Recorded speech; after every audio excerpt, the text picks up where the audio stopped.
وہی لوگ اپنے دوست کے دل سے نہیں اترتے جن میں وہ دو چیزیں ہوتی ہیں جو اللہ پاک نے قرآن کریم میں بیان فرمائی ہیں، بہت سا صبر اور خوش نصیبی۔ ان دو چیزوں کی مدد سے ایک دوست دوسرے کے دل میں آئی عداوت کو اچھی باتوں سے دور کر سکتا ہے۔ یہ صبر انسان کو خود پیدا کر رہا ہوتا ہے اور بخت اسے اللہ پاک عطا کرتا ہے۔ یاد رکھو، خواب تمہارے ہیں، پورے بھی تم ہی کرو گے، نہ حالات تمہارے حساب سے ہوں گے نہ ہی لوگ۔ بعض دفعہ خاموشی وجود پر نہیں دل میں اترتی ہے، پھر اس سے زیادہ مکمل، خوبصورت اور بامعنی گفتگو کوئی اور چیز نہیں کر سکتی۔ ایک کامیاب شخص کی جو چیز دوسروں سے پوشیدہ رہتی ہے وہ اس کی محنت، مستقبل، مزاجی کوشش و قربانی، اور جو چیز خود اس سے پوشیدہ رہتی ہے وہ تقدیر۔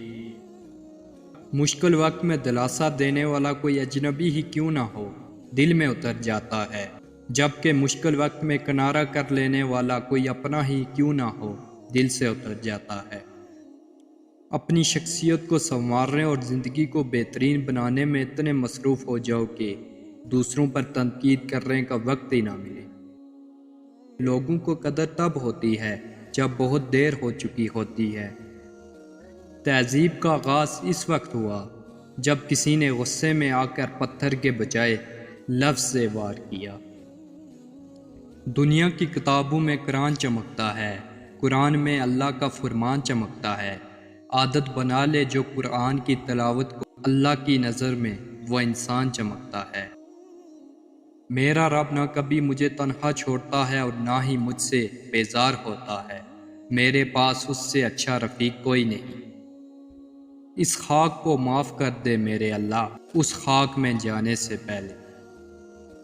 معاشرے میں تبدیلی تب ہی ممکن ہے جب ہر شخص اپنی اصلاح میں لگ جائے۔ بڑا انسان وہ ہے جس کی محفل میں کوئی خود کو چھوٹا نہ سمجھے۔ اگر آپ اپنی زبان سے یہ وعدہ کر لیں کہ وہ صرف مفید بات کرے گی، اور آپ دیکھیں گے کہ رفتہ رفتہ آپ خاموش ہوتے جا رہے ہیں۔ آج کسی کے مسکراہٹ کی وجہ بنیے، یقین جانیے آپ کا دل بھی خوشیوں سے بھر جائے گا۔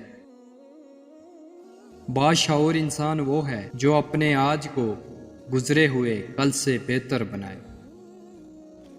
شیطان سب سے پہلے انسان کی شرم و حیا پر ضرب لگاتا ہے تاکہ وہ بے حیا ہو کر آسانی سے گناہ کر سکے۔ رشتے میں سب سے زیادہ تکلیف تب ہوتی ہے جب لوگ آپ سے رشتے میں حساب کتاب مانگتے ہیں۔ کوشش کرو زندگی کا ہر لمحہ اپنی طرف سے سب کے ساتھ اچھے سے اچھا گزرے، کیونکہ زندگی نہیں رہتی، اچھی یادیں ہمیشہ زندہ رہتی ہیں۔